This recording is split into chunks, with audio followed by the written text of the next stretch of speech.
Y'all can call me Eric, but I'm back with another live stream. I'm gonna do my Monday Night Raw review tonight. The show's not over yet, it's almost over. I'm just showing you guys the massive. We're gonna talk about the news and rumors. I'll talk about what happened on the show tonight. The show was pretty good.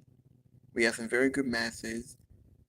We had some good storylines going into Bass and Berlin in 2 weeks. We will talk about AEW um All Out. That's gonna be I think this Sunday in London. We will talk about that. Um, make sure you guys hit that like button, leave a comment, please subscribe to my channel. If y'all want to see more, let me know in the comment section. Just want to say thank you for watching. Thank you for all the support. I'll make this about an hour and 30 minutes. My video was sponsored by the other podcasters and other YouTubers, Fightful Pro Wrestling, Wrestling Inc., The Joe Cronin Show, Good My Work Commentaries, JD from New York, Solomon the Sound Off, Wrestling Inc., and No DQ. Now, next week for Monday Night Raw, we got Braun Breaker and Bronson Reed. It's not going to be on pay-per-view, but it's going to be next week on Raw. Bronson Reed have been booked very good for the past 3 weeks. He's been dominant. He's winning matches. He hadn't had a big feud with anyone. I thought he had one with Seth Rollins, but Seth Rollins, he's taking some time off. Maybe injured. Braun Strowman hadn't really done jack since being back on Raw. I mean, Braun Strowman came back from injury a few months ago. He'd been here and there. He'd been having matches. He was in the feud with the Judgment Day, and that ended. He hadn't done jack shit. He'd been like an afterthought. Now this is a good man. This is a good match. Two big meaty men going at it.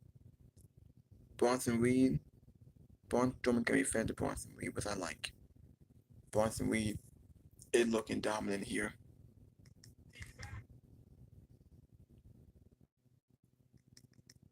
Next week, they announced Intercontinental Championship #1 contender tournament begins. Now, how many people can be in the tournament?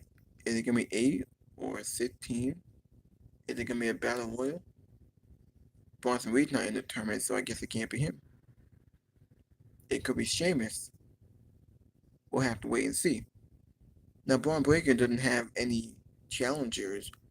After he beat Sami Zayn, do a tournament and see who's his next opponent gonna be. Now they didn't say what the tournament gonna be about. Hopefully it's not too long.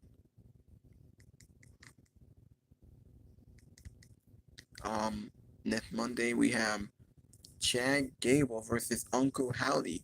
This is a match that a lot of people are looking forward to, me included. I can't wait to see this.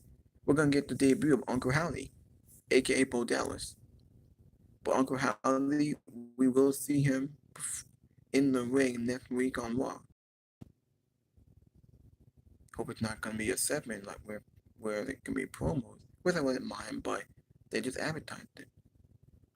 Chad Gable and Uncle Howdy. Is the feud gonna be over, or are they gonna end the feud? Because now that we're getting this one-on-one match, obviously Uncle Howdy has to win here. This is his debut. I can't wait to see. I'm looking forward for it for next week. Is the Go Home show. Now this may be the main event. I can't wait to see what's gonna happen here.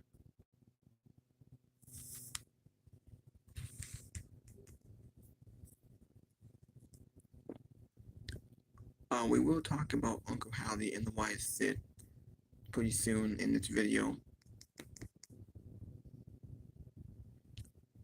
The main event we got Randy Orton and Ludwig Kaiser.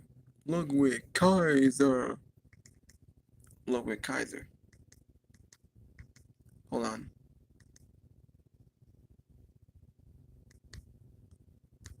Now this is on SmackDown this Friday. The Bloodline, Jacob Fatu and Tama Tonga versus the Street Profits for the tag team titles.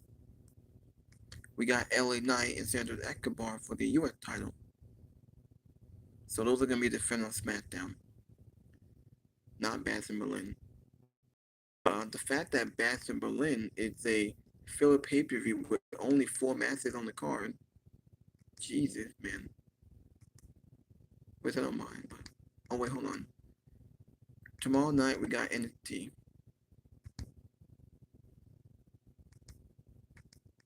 Wait, hold on. I was trying to show y'all something.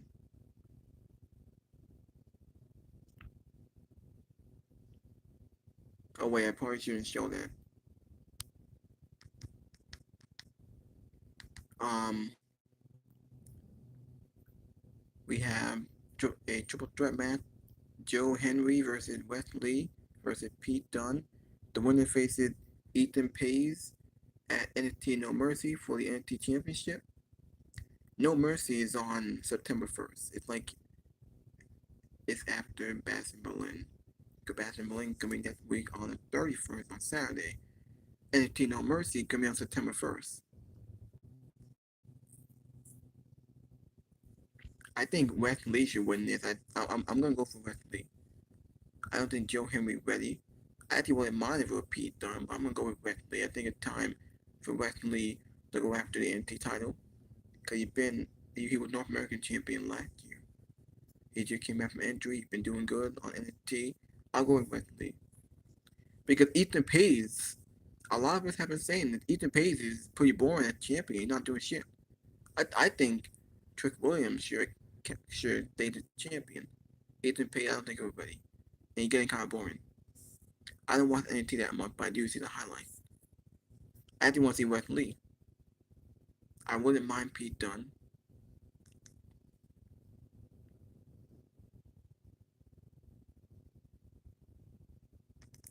Okay.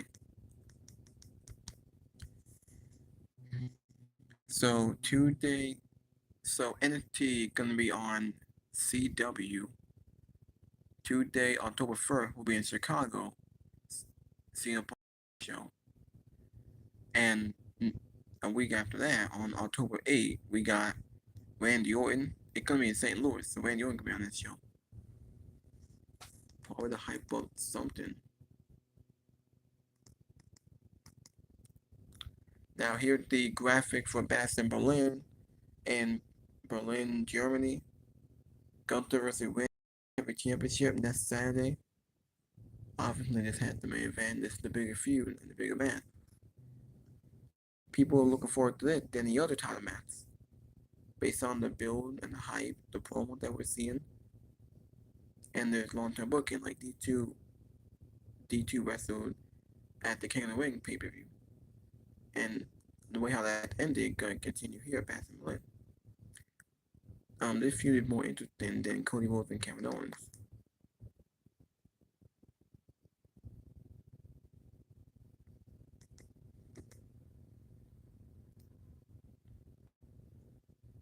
Oh wait, I think I may have missed something. No.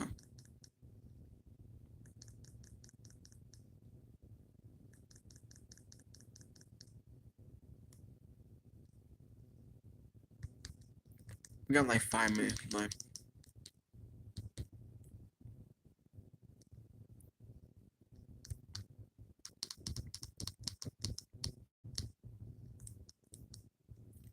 Now let me show you guys the other podcasters.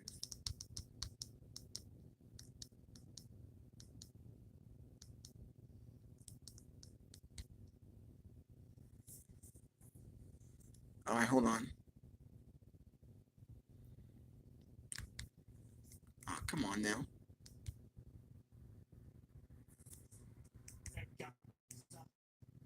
Stands at Gunther. This your guy, is it? Alright. Right on. Welcome. Shane McMahon got you.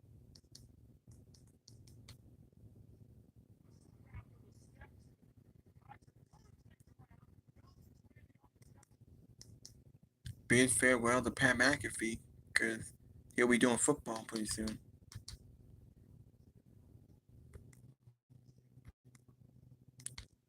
He's retired.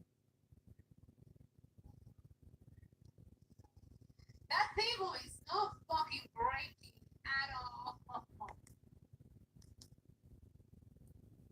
Okay.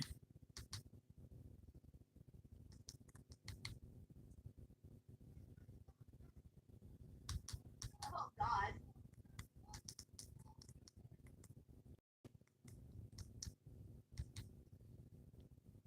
Dude, top box here for losing.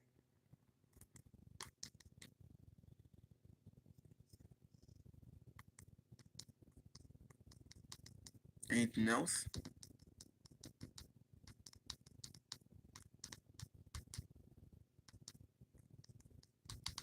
Okay. Making sure I didn't miss anything.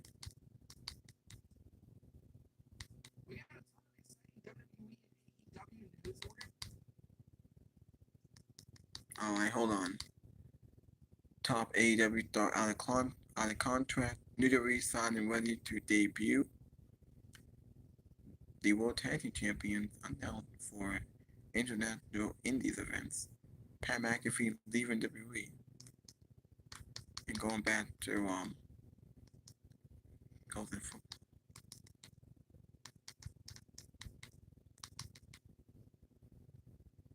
Triple discussed the remake content for fans of all ages.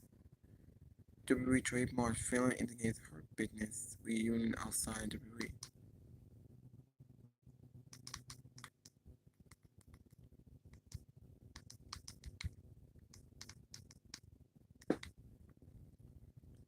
Um, alright.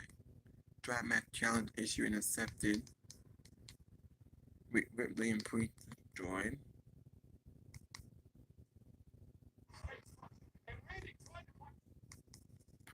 Alright, hold on. Now let me go back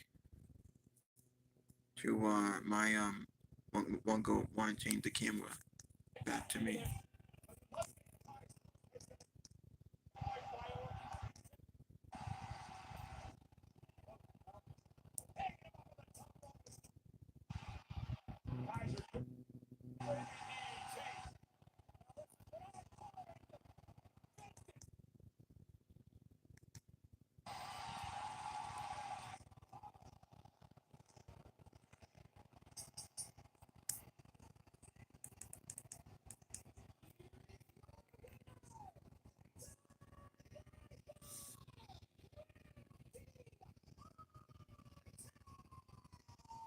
Randy Orton wins.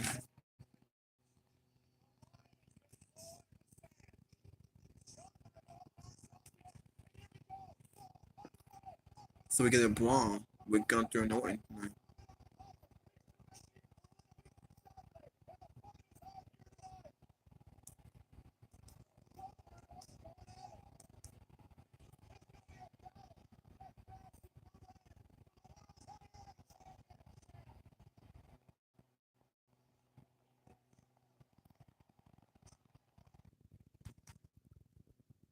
The show just ended. Um, the the show ended right in the middle of the brawl. Maybe the main event went a little bit too long. That there wasn't enough time to finish out the brawl. Because after when Orton got the pin, Gunther and Orton they fought in the ring. They brawled. Whether it was planned or not planned, or the show went a little bit overdue, the show just ended. 11 o'clock. Randy Orton and Gunther traded back and forth, and then they just end the show just like that.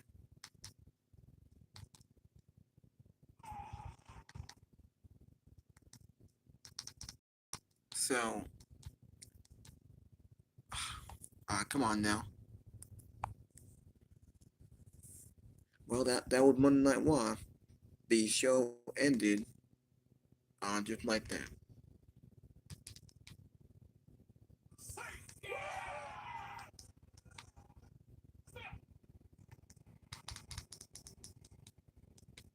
All right, now let's go back to my review.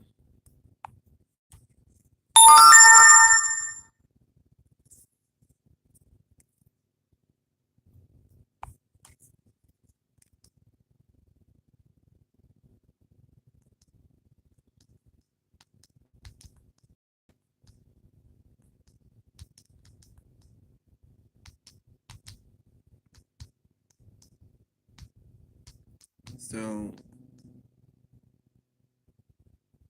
we got the Joe Cronin show, no GQ. Domino's pepperoni stuffed cheesy bread.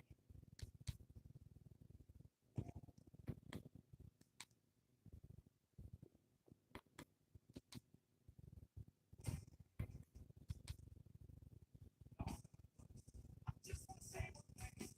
God bless America. God bless Sheamus versus Pete Dunne. Sheamus's hand was bandaged up from last week's attack. Had a pre-match promo. This was a really good match between these two. I very much enjoyed this one. Pete Dunne took a cheap shot early. He was targeting the bad hand of Sheamus. They were on the outside of the ring.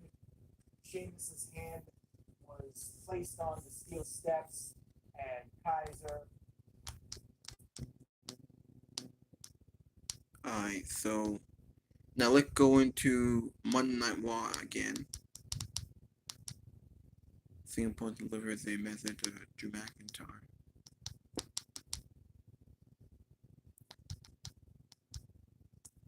Now, like I said earlier, the show opened up with Randy Orton and Gunther face to face. They exchanged word. They went back to back.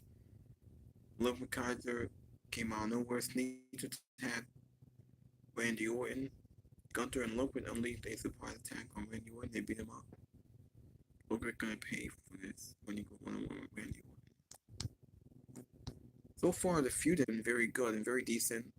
I'm loving the back and forth between Gunther and Randy, and I do love the brawls here.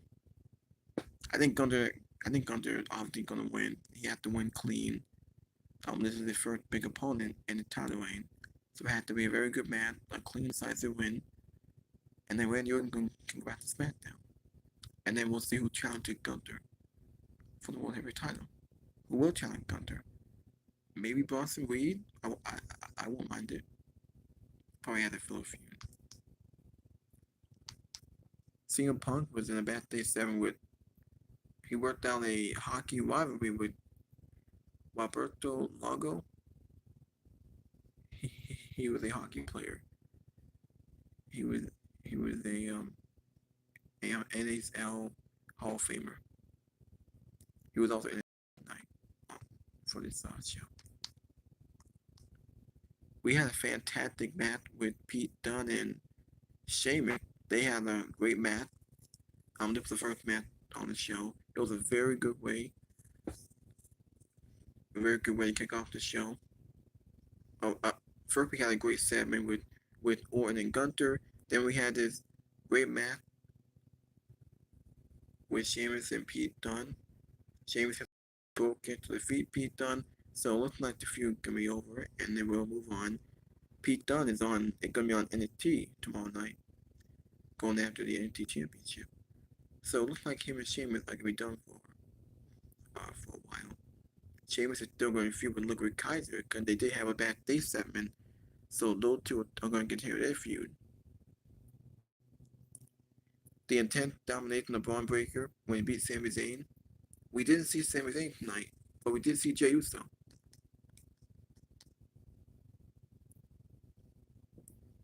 We had we did have a match with Ivy Nile and Maxine Dupree.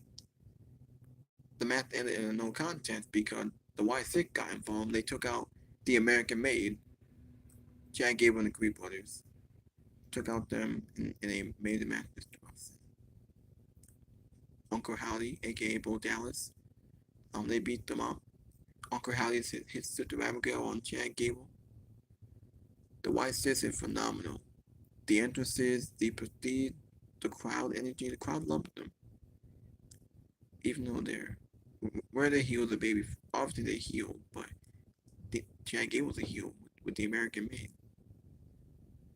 But White Six are getting some good reactions. I can't wait for next week. Gonna be I can't wait to see how the match is gonna be booked. Uncle Howdy and Chad Gable. Maybe that when we'll see Uncle Howdy take off the mask and then it will reveal Bo Dallas. because everyone else took off their masks. We, we have Eric Rowan, Dexter Loomis, Joe Gacy, Nikki Cross. I'm hoping that we get Uncle Howdy taking off his mask. I think that we're gonna lead to. I have a feeling it might lead to that.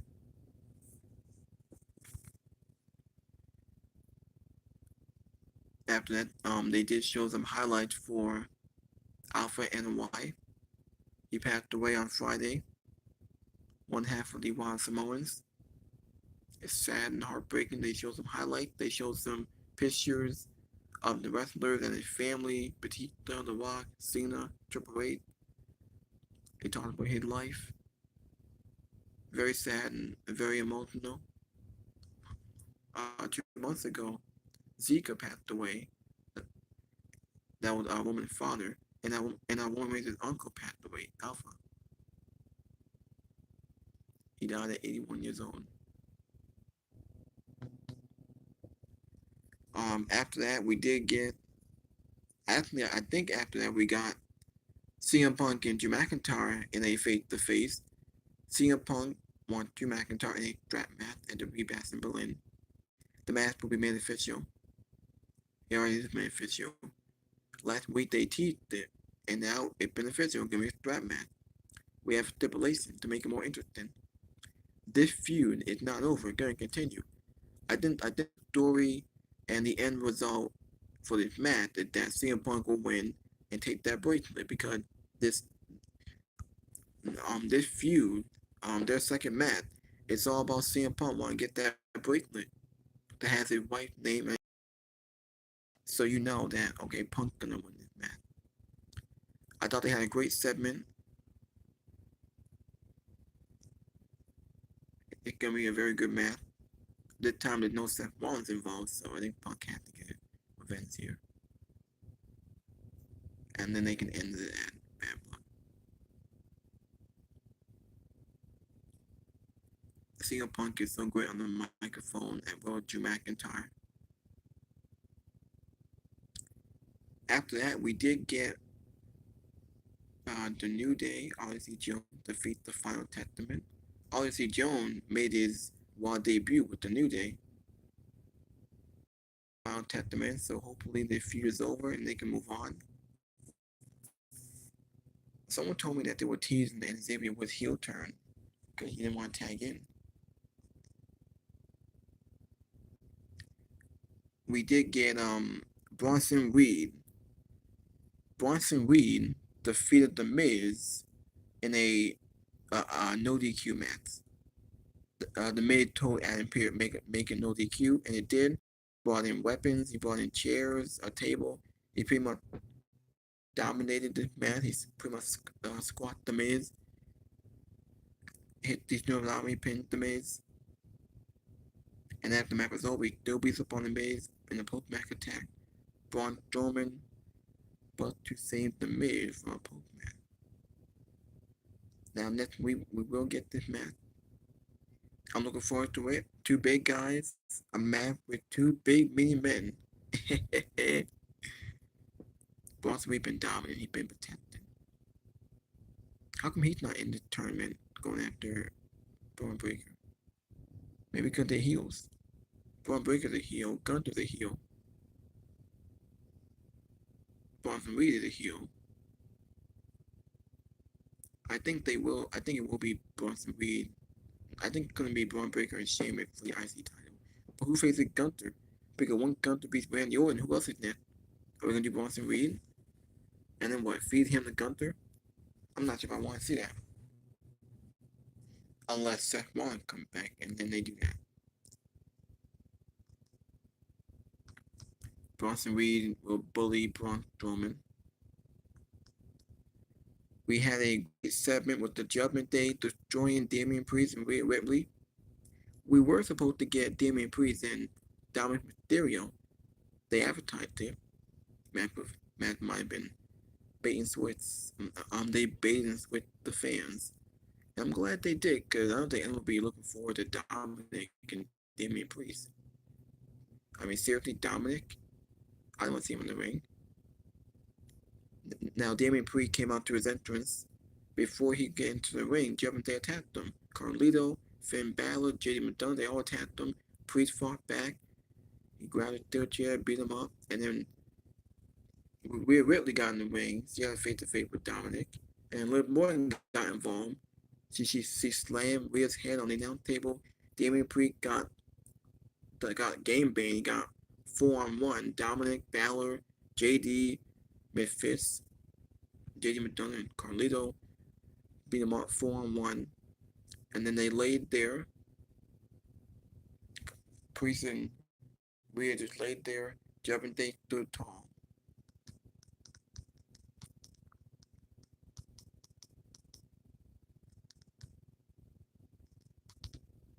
Now let's talk about the podcasters here.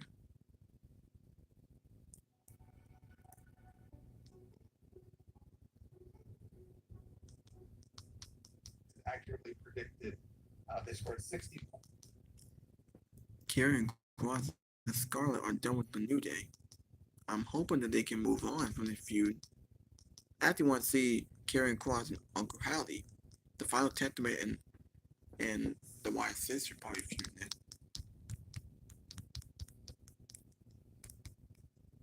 Oh wait, Ever seen. So there were two individuals that that were jockeying for position throughout the tournament. Those being Tom Williams and Chris Elliott, 84. Oh, good. Oh, wow. We're off to a good start today. It's gonna be a fun show. Oh, good. Bringing. We promise you a great main event. Good old buddy of mine, Bill Hanstock, another former AfterBuzz alumni.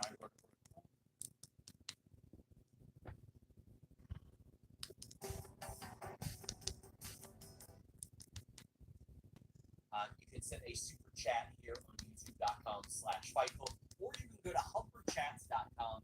That's humperchats, like hey, Campbell's Hump. And you can send them on whatever platform, even if you're on YouTube or whatever moderator. We will take those down, and we will.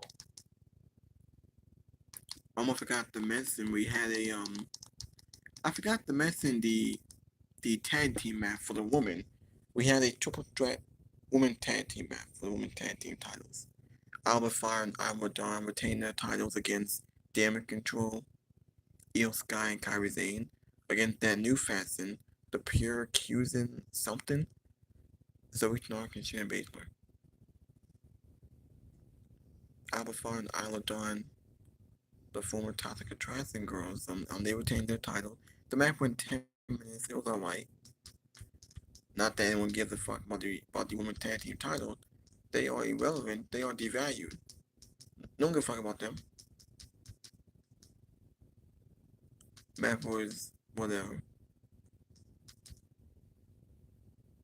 New Day's squashed beef. James and Pete Dunne. The hell about that? Now this is this week, this Sunday, AEW All in London, hosted by Renee and RJ City. That's gonna be on the pre-show, 0 hours. Now they're in London, so it's gonna be early in the morning. At 4 p.m. and then when it ends, it probably will go 4 hours. And here's the post show at 5 o'clock in the Wembley Stadium.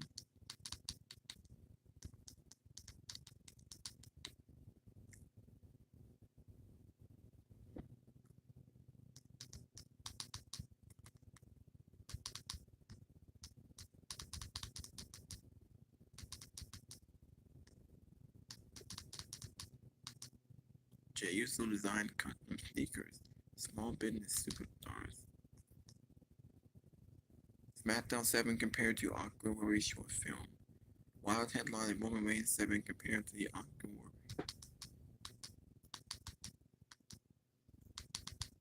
AEW Collision, Leo Russ.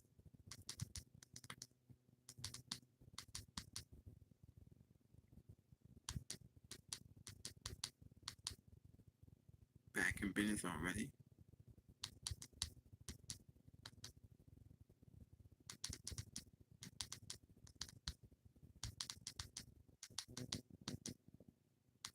Now this is AEW Collision. Britt Baker returns in action. Claudio essentially was a challenge. FTR versus the Acclaim.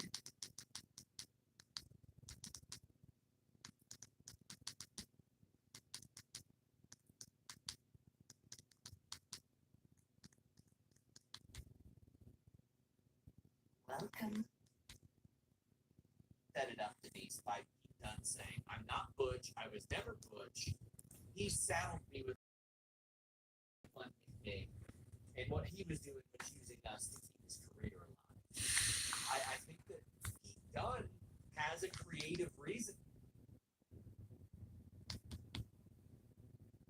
Jonathan Corona says, hey, Sean, what is your favorite Mexican dish besides? There are definitely people that feel like she'd be better suited for WWE. Interview. It is up here on all of our.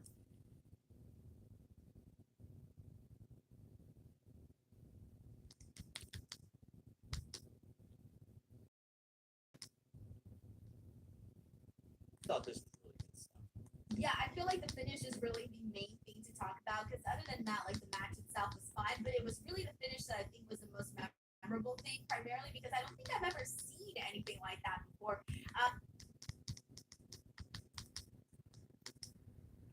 We have JD from New York.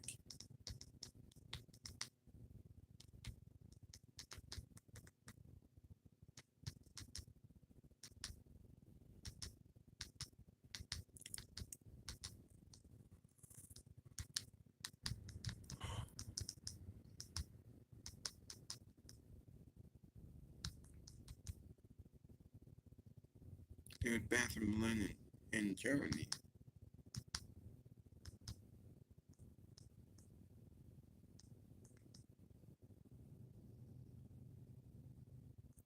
Now these are the other highlights. This was from last week on my homework now.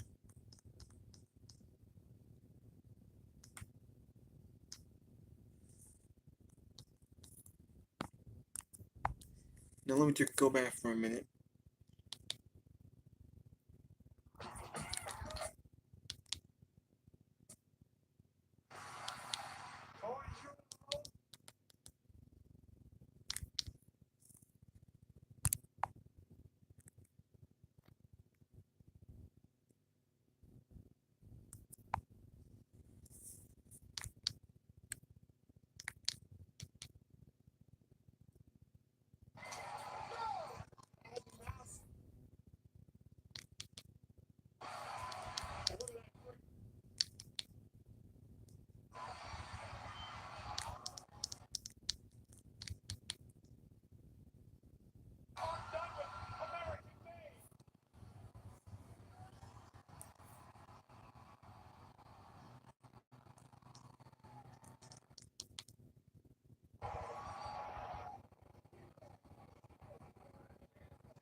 Now that I really think about it, you know, instead of giving away Uncle Howdy's debut match for free on Raw next week, why not do it at the pay per view, where it means more? Bastard Berlin, we got 4 matches now. Why not just save it for the pay per view? If there's no other title being defended, and if Roman Reigns not gonna be on the pay per view, then have Uncle Howdy and Chad Gable. That way you have your 5th match on the pay per view.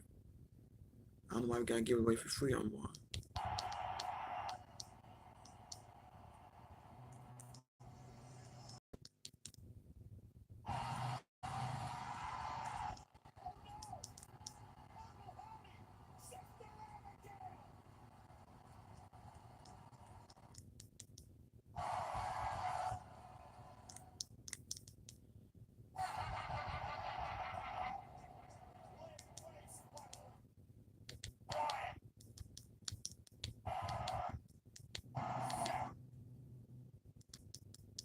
Chad Gable laid out. Wyatt family. Hold on.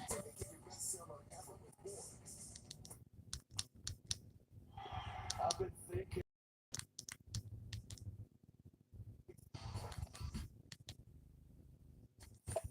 Hold on.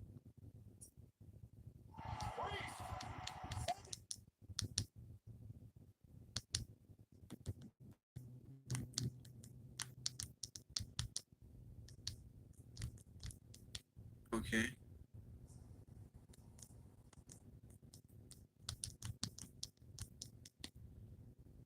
But in that company helped elevate that championship.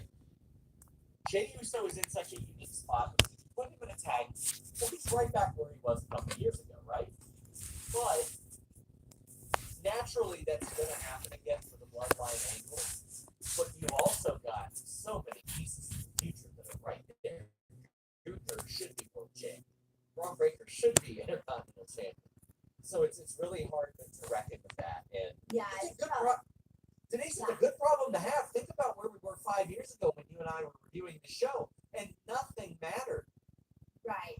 And I feel bad because none of those guys would I say, oh yeah, drop the World Heavyweight Championship to Jay. Oh yeah, drop the Intercontinental Championship to Jay. As much as I like Jay, until he gets to that point where I feel that he should be that champion, that guy, and you know it, the fans all know it. We all sort of tend to click in a certain way where everybody sort of realizes like, oh, this person's a new champion. And stuff, but there's still that thing that I guess because there's other interests, these other champions, it's still not doesn't feel like the moment is right for him just yet, which is kind of weird to say, right? Because you're like, oh yeah, this guy's over. Maybe it's a little happy for him, but sometimes you just need a little bit more than that.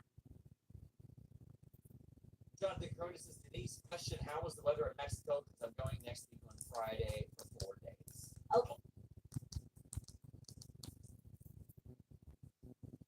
Outcast's thing really launched Tony Storm, but in terms of Saraya, I don't know. So if she decided to come back into the WWE family, that wouldn't surprise me. But I could also see her sticking around. We'll keep our eye on it. But I definitely think she needs to come out.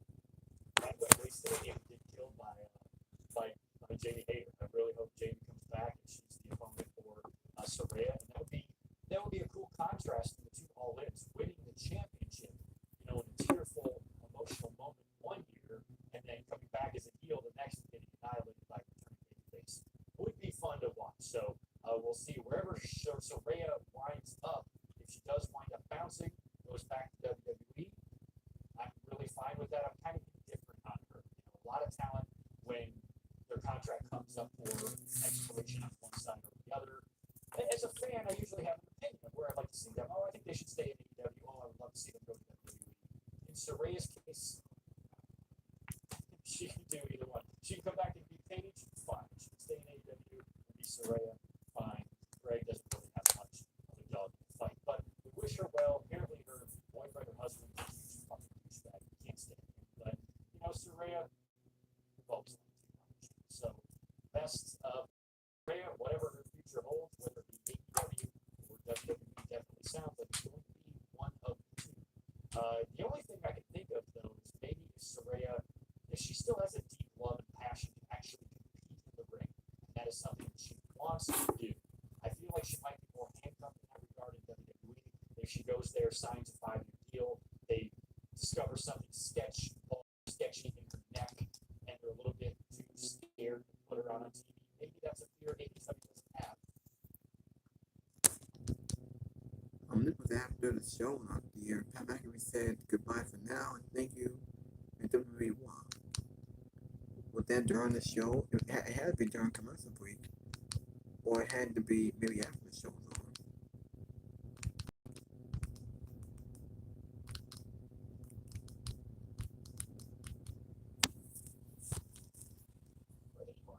I feel like, of course, there's that crossover with those people that are fans of both. But even then, those people are going to know what show they want to go to the most, and that's a show they go to, and that's it.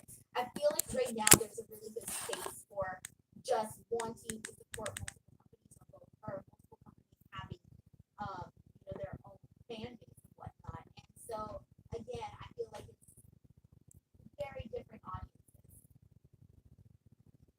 Jonathan Corona says going to Guadalajara for 2 parties. Jonathan Corona partying? I would have never guessed. I would have never guessed. Pat McAfee is also out. KE775 says he heard he's joining Joe Tessitore on commentary while Michael Cole's on SmackDown. Well, I mean, they've done. I just want to say this. Corey Graves and Barrett have done really great on SmackDown. For neither one having been a play-by-play guy before, I would imagine one of them ends up moving over to Raw. Probably Corey Graves because he's a little bit more experienced in that regard. But I think that adding Joe Tessitore on the surface is a very, very good idea. I can't imagine who are painfully familiar with Joe Tessitore's work. But sports fans, listen, Fight Night, boxing game fans are aware of it. That's where I grew to love Joe Tessitore's work. But I think that's going to be really great. He's got a fantastic voice, one of the best to ever do it. Maxine Dupree and Ivy Nile in the no contest when the Wyatts show up. Specifically, Nikki Cross, who they outright said thinks she is Abby the Witch. I love the pop from the crowd. There wasn't much of a match to talk about. The pop from the crowd and then Ivy Niles' immediate reaction to that. Like, what I liked was she wasn't horrified. She was more like, where do I need to be right now to better protect myself? I felt that she played this very well, and it ended with Chad Gable beating another Sister Abigail like an absolute psychopath. The cell is insane, and we got a match next week. What do you think of this segment? 2 thoughts. One, I was actually bummed out that we didn't get the Maxine Ivy Nile match, and I know some people are going, what do you mean by that? I wanted to see where Maxine's at. I want to see where she's at in terms of her level of wrestling right now. You know, I'm assuming she's training, she's not on TV, and all of that is given. I wanted to see what she can do, and she did a little suplex outside the ring, and I thought, okay, like, let's see, she had some confidence in there, and I was ready to see what else was to happen in this matchup here. Again, I just wanted to gauge where she was at. And then when the Wyatt 6 came out, I was actually kind of a little disappointed because I wanted to see this match play out. But anyway, when everything went down the way that it did, I thought that Nikki Cross did phenomenal. She just went and she just like leaped her body, like she just watched herself on top of Ivy Nile, and that was great. But after the Chad Gable portion and all of that, I feel like at some point Chad Gable has to. I think I'm just be honest. I'm tired of the whole. Why is this coming out? I'm just gonna stand here and be fucking sponge guard. I'm done with that. Like, I'm so over that. He's literally sponge guard. They definitely tried to protect themselves much better. They got in there and they immediately had Ivy Niles back. Right. But I feel like at this point, like, be smarter. Bring something. I don't know. Find a way to not look like they're always they're always just looking like they're terrified. And I get it. That's the whole point of people to be scared of Wyatt Six. But I'm kind of over the whole, oh my god, why do Wyatt Six is here? Okay, the lights turn down, you're gonna fight them like you would any normal other competitor, any other normal man, whatever. So I'm just kind of over that. I do hope that Maxine is getting her reps in DC. She has not had a match in 3 months. So I do hope that she's been getting her reps in. And obviously the Performance Center, her and Ivy can go in whatever match. Whatever match they end up having is going to be 5 or 6 minutes. But I don't know if you guys do want to see where Maxine is. Assuming that her role is going to be anything resembling in-ring. Because you know what? Maybe it's not going to be. Because I don't think everybody's going to have to wrestle. You know what I mean? Like, Stokely Hathaway is working it all in. That man's wrestled matches in some back bumps in DC, went through training, did a really good program in Orange Cassidy and Josh Taylor as well. So I mean, like, there are some that are better prepared for it. She definitely wasn't as she wrapped up in. Right, and they have so many women too that can easily be in that spot, Sean. So it's kind of a situation of like, okay, if you really need someone to wrestle, you can find somebody, you can pull somebody up from NXT and have them on there. I mean, Kiana James, she's on the Raw roster, right? She is on the Raw roster. It's so funny because nobody cares about so many talents not sitting her out until they're off. Nobody was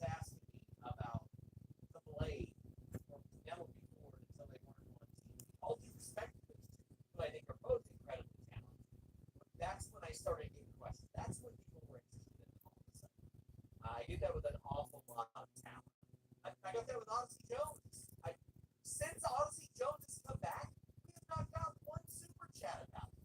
We got a bunch when he was gone. So what you're saying is keep everyone off of TV so we can get super chat. Let's go. Outside. That sounds terrible. Terrible thing to say. But no, for real. But I think that happens though. Matt Logan. Connor, you messed up. The year is Go ahead. due.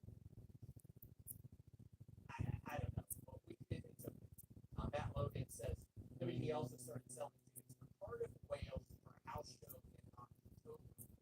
Yeah, that's just good business. They should be selling their Cardiff, Wales house show tickets for October. They should. Terry Allen Jr. says, save the question for basketball and Congress to attempt vacations to place to refresh. I will not be here today. We can't really solicit questions for those who get called on. Today's you are going to basketball. I am. I will be there. It's a lot of fun. You'll enjoy that. Oh, I do. Cadillac.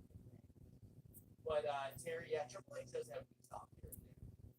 Cadillac Carson says also AEW should send the Bang Bang Bang to WWE and then in a tank. I mean, you don't want to derive too much from the Lucky Warrior when you look at those WCW references, but I do think they, when I was a kid, there wasn't a thing that I was thinking. I wasn't ever like, man, can't WCW just stop talking about WWF or vice versa? I was just like, oh, that's funny, or that's funny, or that's funny.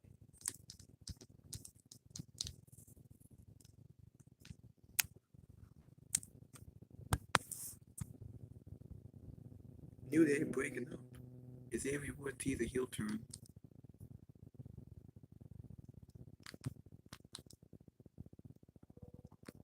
Enough of these damn commercials.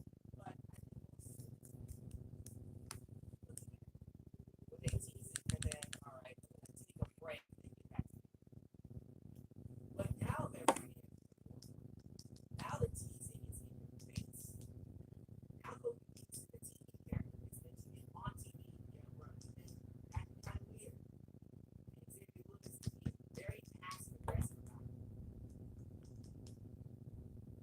Tony Khan, AEW, with their attendance woes.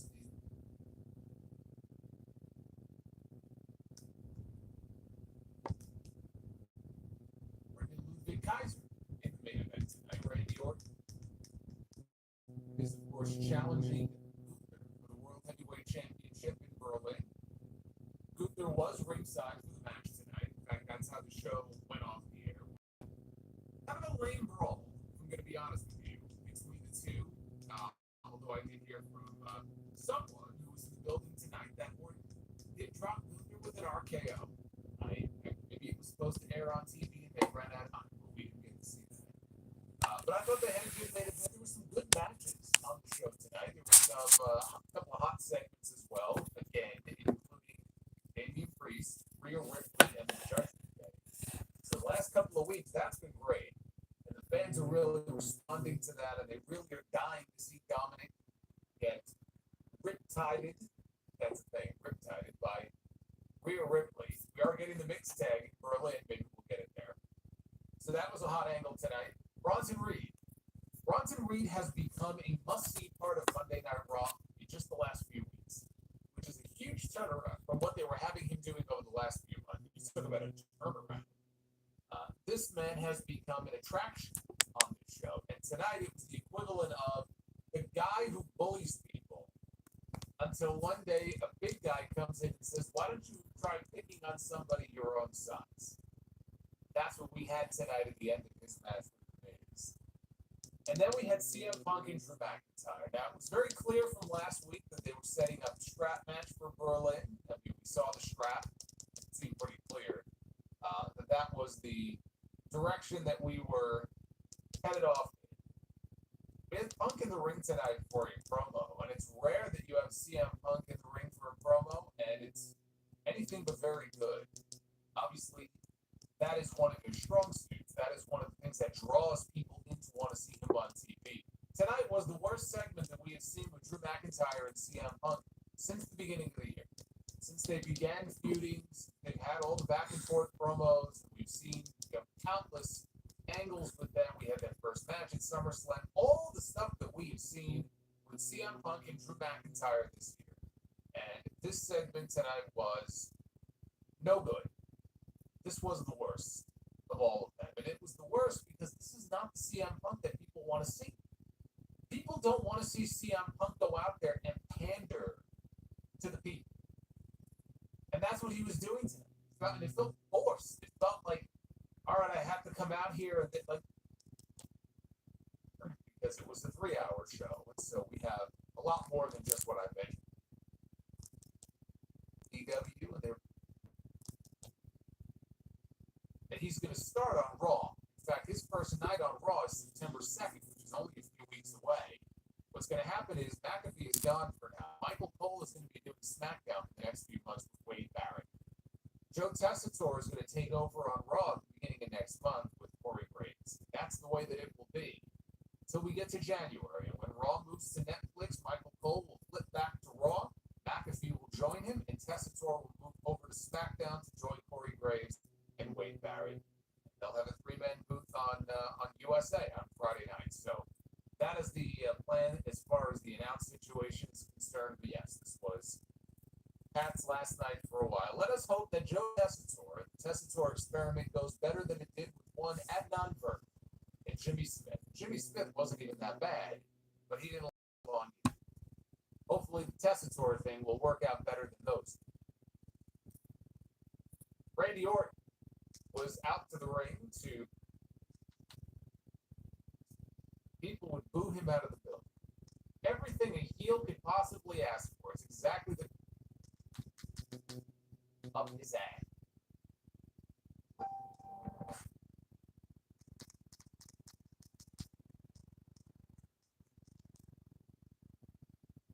And Raw is definitely cooking.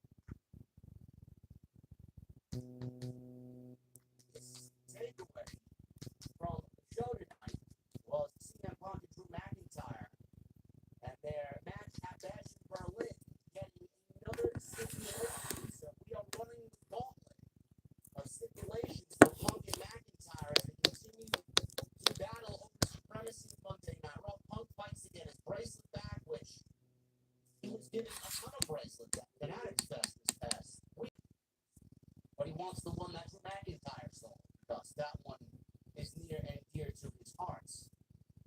We got SummerSlam between those two. Special guest referee. You guys know how that ended. Rollins was the special guest referee. Now we're going to a second stipulation tonight, which was announced. It will be a strap match. And the strap match that Punk and McIntyre will have will be a traditional strap match because Punk is a traditionalist. Punk is old school. Normally, a strap match in WWE consists of 2 men bound by the strap, and the winner has to either give up or be pinned. There needs to be a give up, tap out, or pinfall. In this particular match that they will have at Bash in Berlin, the old school method is the winner must touch all 4 turnbuckles in order to be crowned the winner. So we're definitely going old school with that. I love that because the match itself is going to be violent, and I can't wait to see what these two guys do as they are down wrist to Get to me, so I don't even think they'll stay together. Personally. I love that Odyssey Jones is so like oblivious to all of it. He's just happy to be there. Yeah. He's going out It's like he's like, I've been drafted twice. I'm ready to be on TV. honestly. You see Kofi tagging Odyssey instead of Xavier, and Xavier's like, what? But by the end, they get the win, and Xavier's like, okay, maybe not so bad. How did you feel about what we saw in the developments with Odyssey, Xavier, and Kofi? Honestly, bless your soul, Sean, because when you said you had a favorite part, I was like, you had a favorite part? What part was it? Nothing happened in this segment, Sean. Literally, there was, it felt like this segment served no purpose.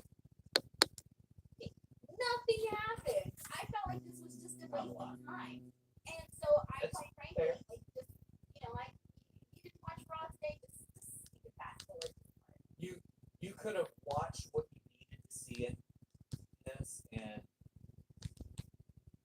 they came back, I don't want to say 12 years ago, with another very talented singer.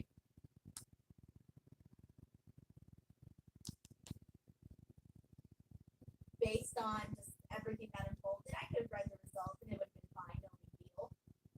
But I would have sure as hell been pissed had I missed the CM Punk Taylor Swift reference. So thank you, boy. CM Punk, for that Taylor Swift reference, because that made me showing up to worth it. I popped so hard, Sean, you don't even know. I popped so it looks cool again. And that's why you've been seeing this surge of friendship bracelets, okay? And so on top of that, CM Punk notes that. And then he said, what did he say? Men for Taylor Swift or Taylor Swift? Men for Taylor Swift is what he said. And I literally love that so much because Taylor Swift gets so much hate and she gets so much At TVs, and she worked the match.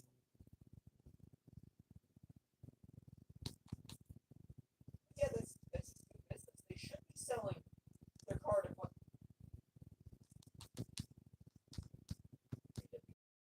That is also a thing I think they're paying.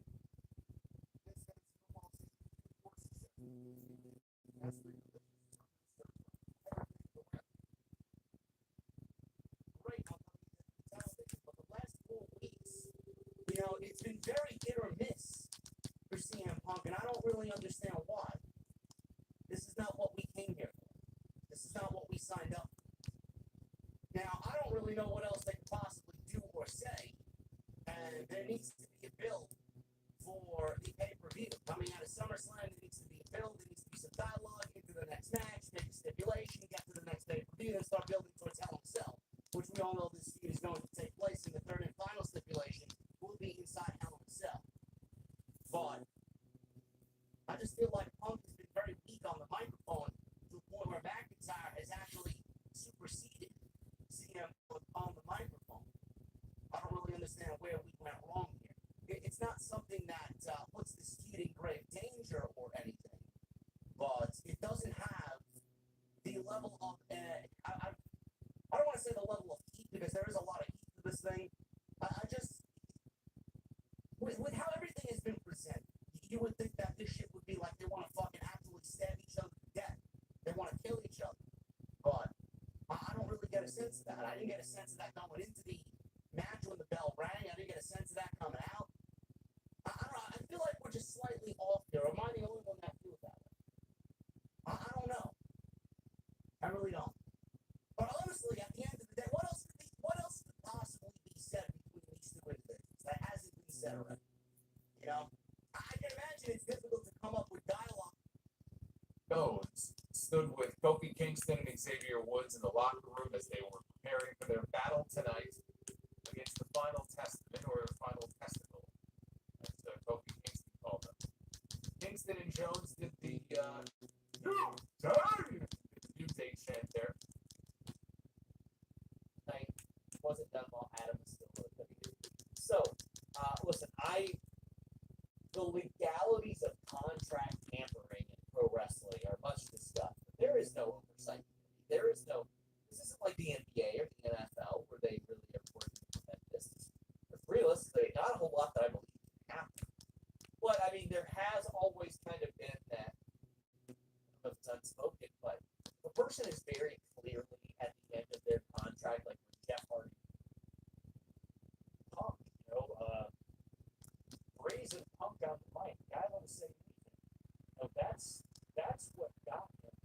That's what made him who he is, so to speak. So I was fine with CM Punk being babyface at first, but I kind of felt like this summer this might eventually turn into Punk moving into a heel. But here he's coming out, talking about how much he loves the fans, how he met one fan with cancer, and how he Raw roster was looking for somebody to take him under his wing in a way that Kofi said see him with the fucking bracelet every week. But all in all, I'm excited for the match. Strap match, a strap match can get fucking brutal. And we've seen some brutal strap matches in not only WWE, but in pro wrestling in general. I think the last strap match that was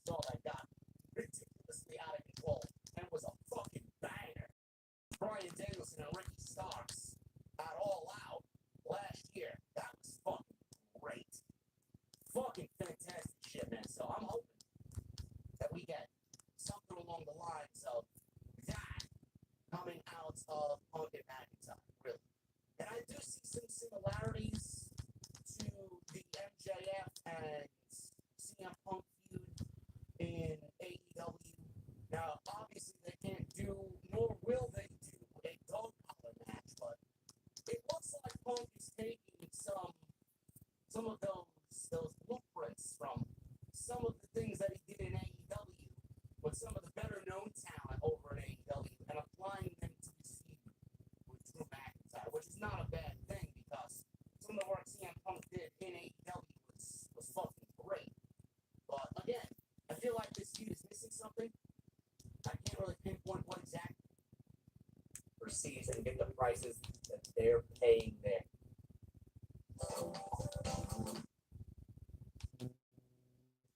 The protection of fire, because if they're gonna put these two guys inside Hell in a Cell, it certainly needs to warrant being inside Hell in a Cell. And it started off that way. I just hope it doesn't fizzle out before we get there.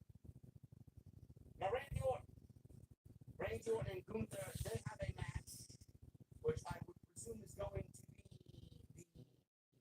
I don't know if it's going to be the main event, or at least one of the main events. I would say it's safe to say at Bash in Berlin, Gunther will defend the World Heavyweight Championship against Randy Orton. I'm loving what they're doing so far. I think the heat is there. I think Gunther tonight, Fort Lauderdale, brought the heat to Gunther. He was mega over his heel. He got some great heel heat. Randy Orton, he is always going to get a great reaction no matter what, which I am paying very close attention to. So when that RKO hits on Cody Rhodes, what happens is going to be a sad day for all the Randy Orton fans out there. Or it may not be, because I think more people love new Randy Orton than they do babyface Randy Orton. But I think the build for Gunther and Randy Orton has been really great so far.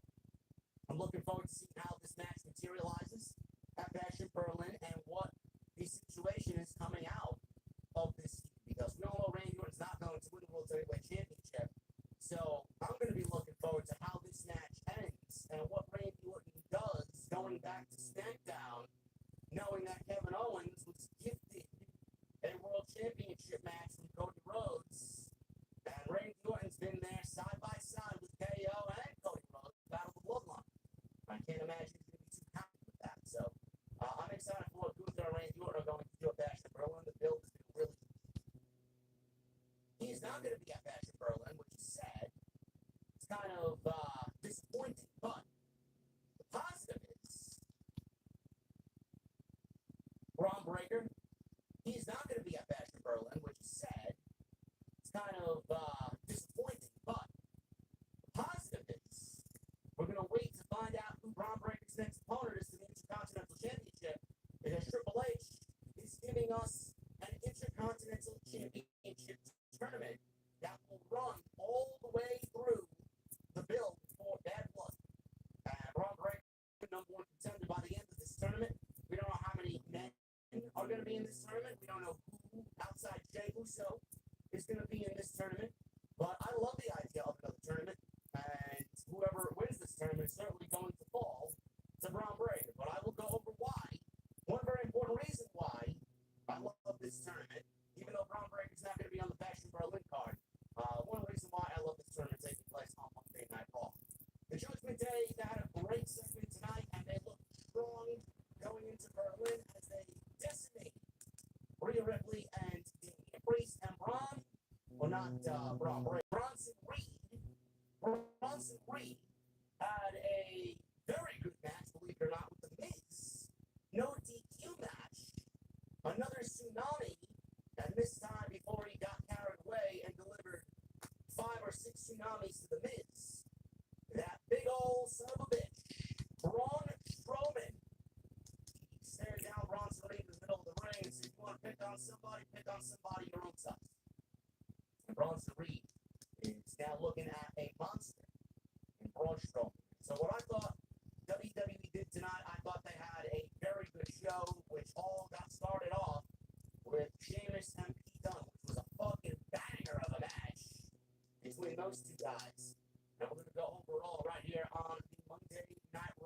post show right here on Off.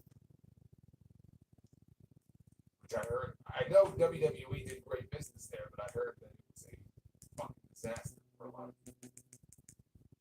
But he was at Fanatics Fest, and some fans asked him about this hot streak that WWE is on right now. See, this was the part of the story where CM Punk, I believe, the word old kids use is glaze. Reflections are a funny thing. On the surface, I thought that they did a really good job because for the most part, it's been Rhea Ripley getting Liv Morgan all the time, back to back, every single week. It feels like she managed to get her hands on her. And this was the first time that Liv Morgan was in, a chicken shit deal. And of course, she had tons of backup, right? All her guy friends were out there having her back and all of that. But the fact that she finally got to handle business with Rhea, I thought was kind of enjoyable to see because you don't see Rhea Ripley often get woman handled like that, or at least attacked in that kind of a manner. So I thought that was cool, and I think all of us sort of coincide. This whole thing was pretty predictable. Like the moment that you saw that Priest and Rhea had basically outnumbered Dominic and they were setting him up for the table, everybody saw the writing on the wall. Hey, Liv Morgan's gonna come out. Everybody saw the writing on the wall, which said she wasn't even gonna be out there. So a predictable segment, but I thought Liv Morgan's portion and all of it was possibly the best.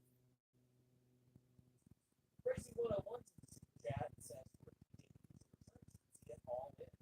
Well, I'll have some news on one that I'm working on Wednesday, and it's a really interesting one. But I think Jamie Hayter makes an awful lot of sense. We had Dominic and Damian vignettes, including Dominic challenging Damian to a match without anybody there. Now, of course, that doesn't happen. Rhea even warns him, and Damian's like, "Yeah, I know. You can have my back." Well, the match clearly doesn't happen. And honestly, that match should probably be a pay-per-view match at this point, even though they are doing this one too. But Judgment Day 2 ambushed the Terror Twins. One thing that I think is very smart they're doing in these, because they are getting a little repetitive. What we're seeing them establish that the Rhea Ripley headbutt into the South American Slam is going to be their go-to. Like, that is the big move to finish the match and bash it for win. Rhea Ripley does the headbutt. Dominic turns around, eats a big South of Heaven. Damian Priest gets the pin. I also like that match being set up because one, it's got a ton of heat behind it with all the competitors, and two, it continues that feud without Rhea Ripley having to win the title back because I don't think you have her win it back immediately. You had Liv beat her, and it shows okay, well, Liv probably could have beat her at some point down the road, but this was more. This felt like okay, well, the Terror Twins have gotten up on Judgment Day a little bit. Got it to send it back the other way, and we'll see how the match goes next week. How do you feel about this?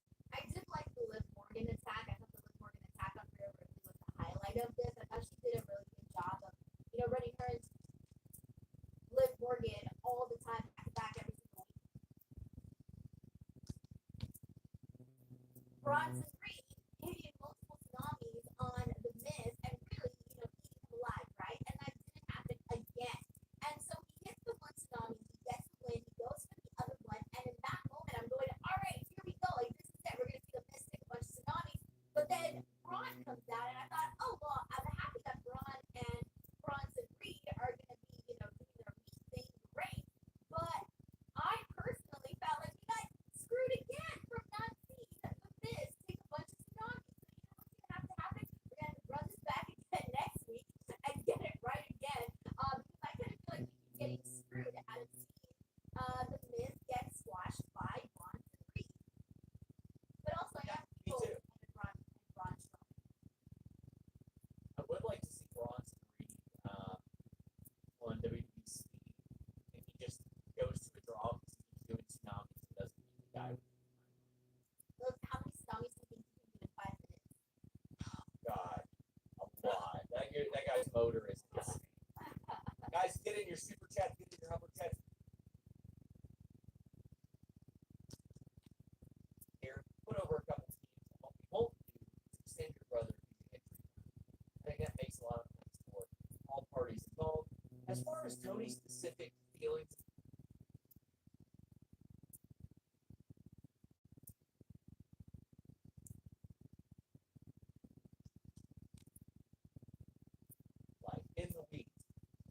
what happened was minutes after I got off the air with you, I just hopped over to Sour Graph. She got advanced stuff. I know that Mark Henry said a couple of stupid things. I saw a couple of quotes, and where he kind of questioned, the accusers and whatnot, just saying really ignorant stuff. But you're going to hear wrestlers occasionally come out and say some surprising things about Vince in terms of, it's going to, because they're making person. They're ready to go to fuck up. They're only ready to go to fuck up. His grandfather was a fuck up, and then his father was a fuck up.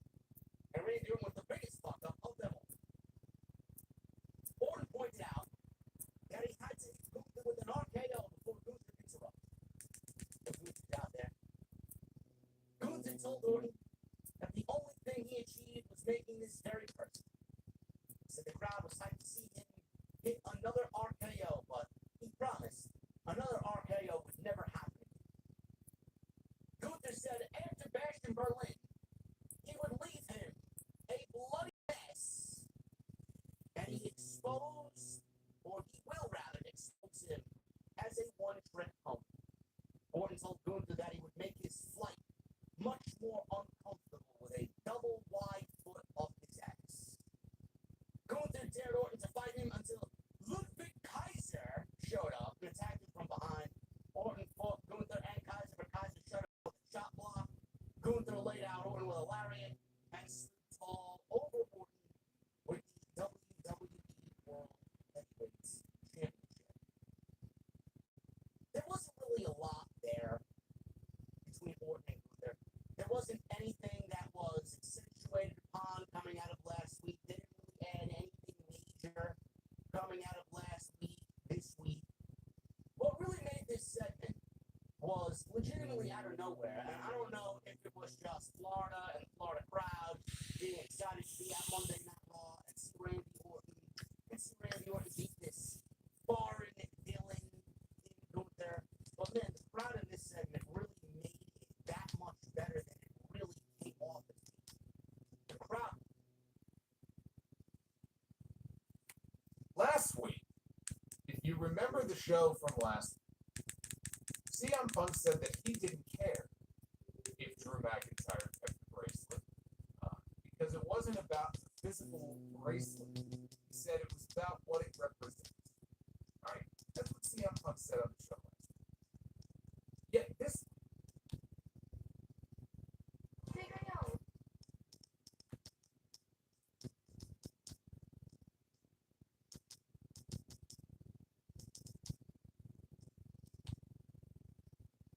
This Raw did feel very placeholder-ish for me.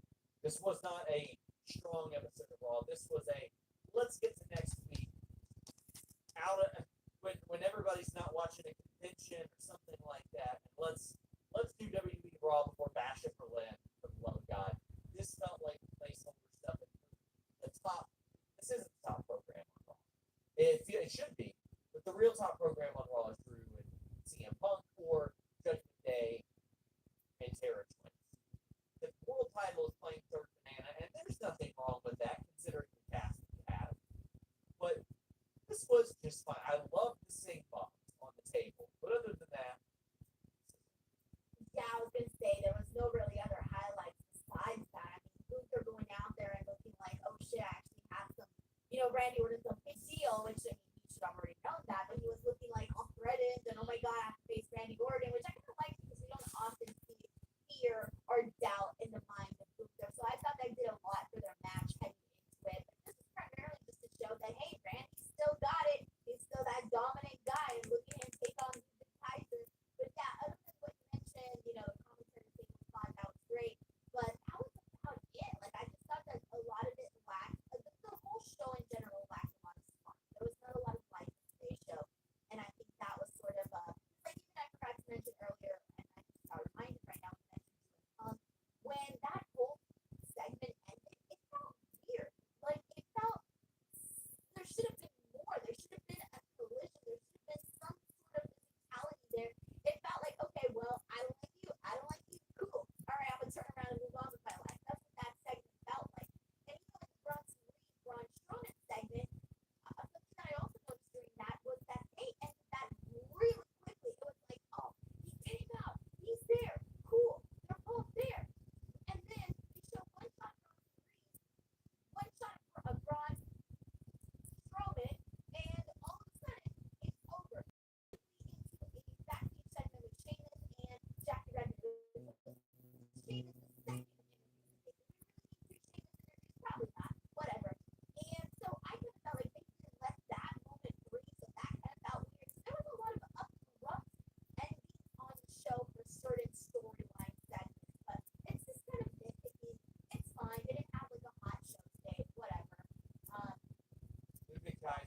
a lot. I've been posting a lot more on there. So go to @_City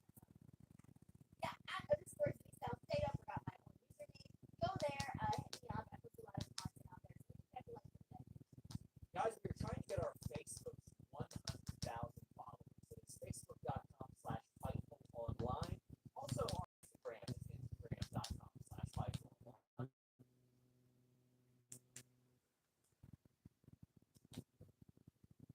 Our wraps interrupt them. The TNT Digital wraps us up. It says, my girlfriend is German, does contrast something to take out of Kaiser over about Bash.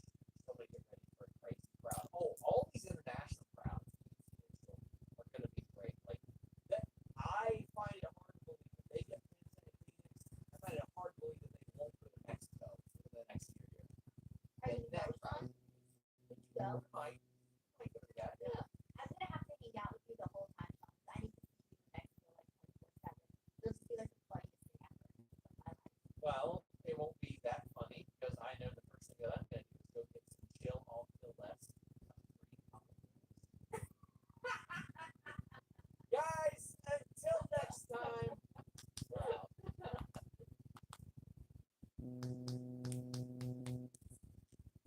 What's up?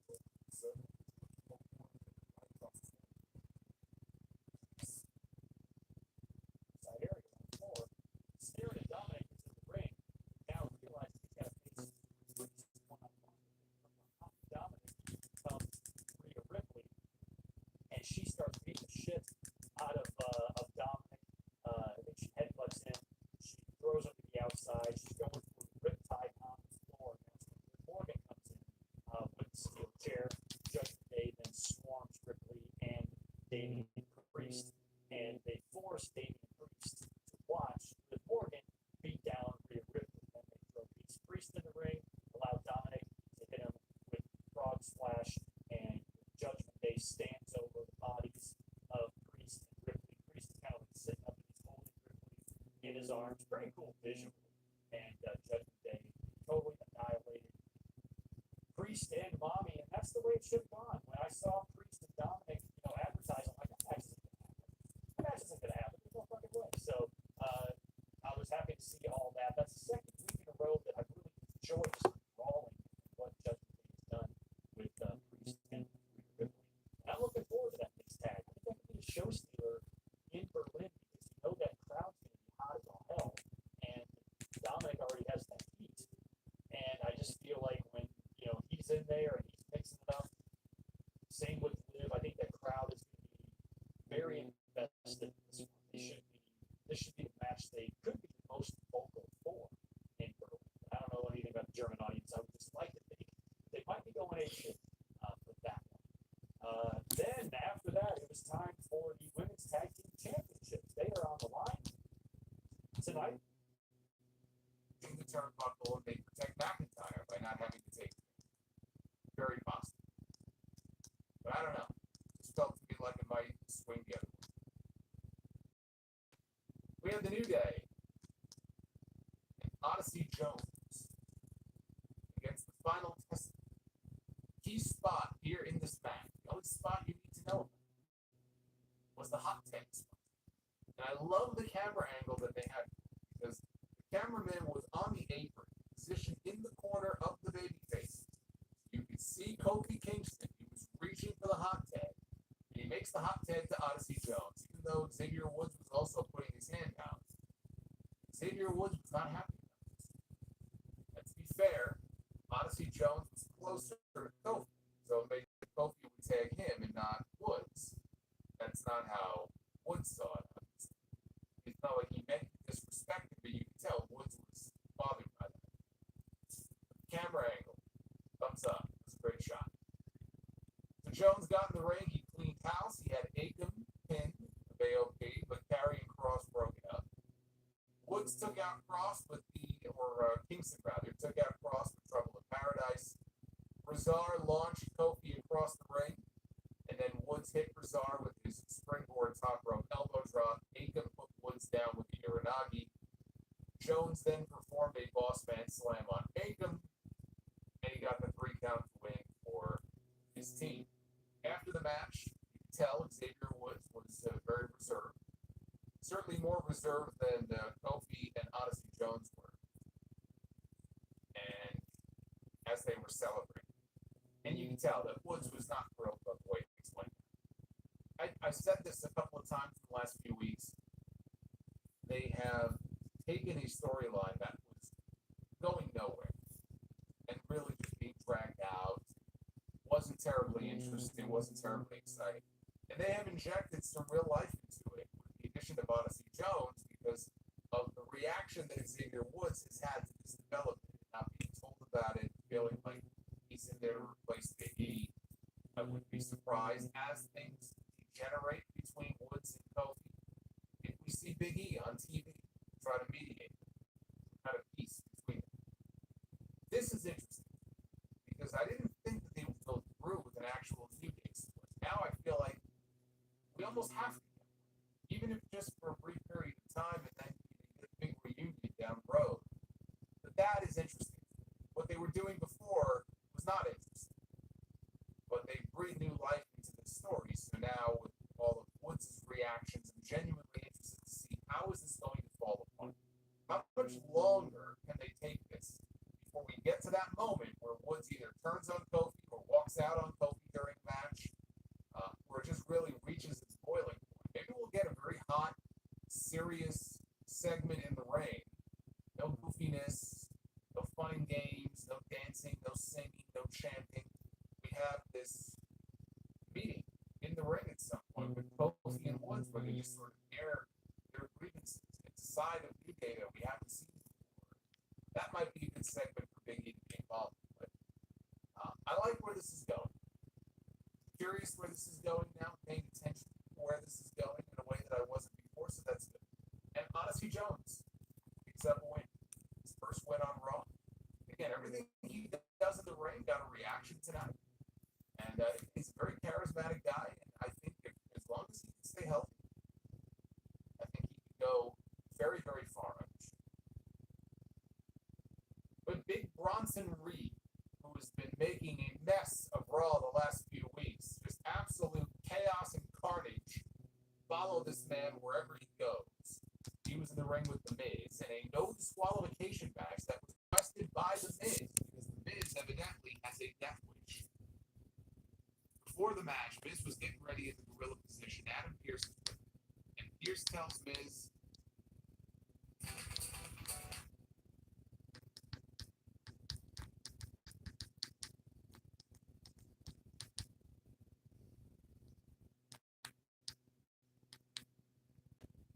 Everyone's been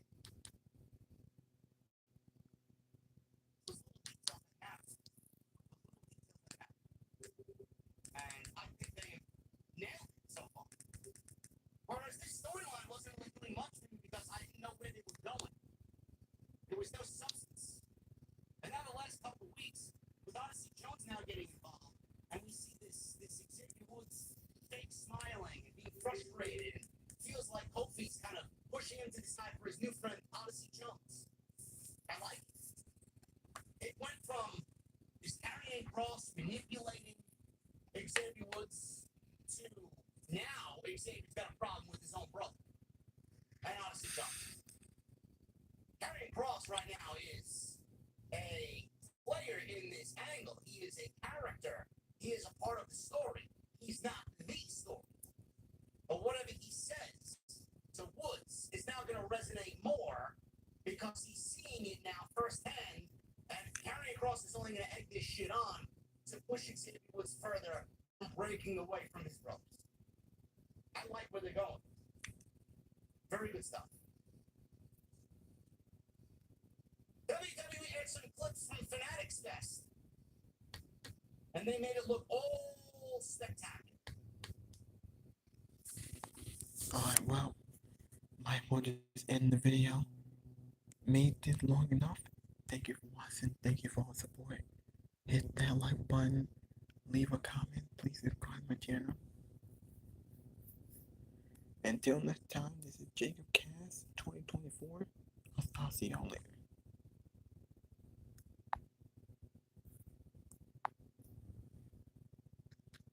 Meanwhile, I heard nothing but